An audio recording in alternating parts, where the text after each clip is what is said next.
त्याची सत्य ही अनुभूती येते. मग ही सत्य अनुभूती काय येते? त्याच्या मागे अज्ञान आहे. आपलं अज्ञान असल्यामुळे त्या प्रपंचाचं खरं स्वरूपाचं ज्ञान नसल्यामुळे आम्ही रडतोय. आता हे मी बोलतोय ना, फक्त माझं शाब्दिक ज्ञान आहे बरं का. अनुभव मी त्या काल परवा पण बोललो. हे जगत तुम्हाला जसं सत्य वाटतं तसं मलाही सत्य वाटतं.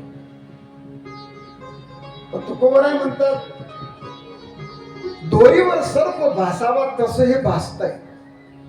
आभास आहे आणि भास हा सत्य नसतो. दोन मित्र विचारसागरामध्ये उदाहरणार्थ, बस सूर्यास्ताला गेला आहे, पूर्ण अंधार झालेला नाही. आता याच्या पुढे अजून एक 15-20 मिनिटानंतर शेतातून दोन मित्र येतात आहे आणि मोठं दोरखंडाचं तुकडं रस्त्यामध्ये पडलेलं आहे.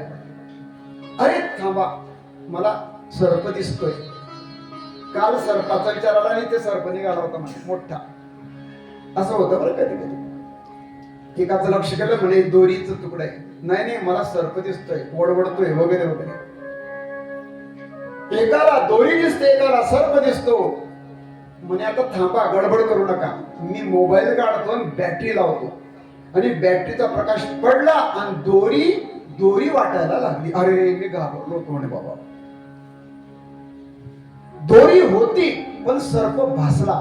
एकाला सर्प भासला, एकाला दोरी भासली. पण ज्या वेळेस त्या दोघांचं ज्ञान झालं, ते दोन्ही ज्ञान सत्य होते. पण पुन्हा विचारसागर असं म्हणतात की सत्य दोन नसतात, सत्य एकच असतं.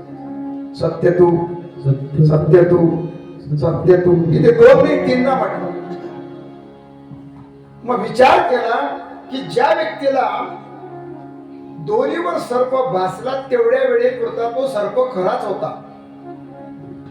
पण ज्याला दोरी भासली तोही त्याचा अनुभव सत्यच होता.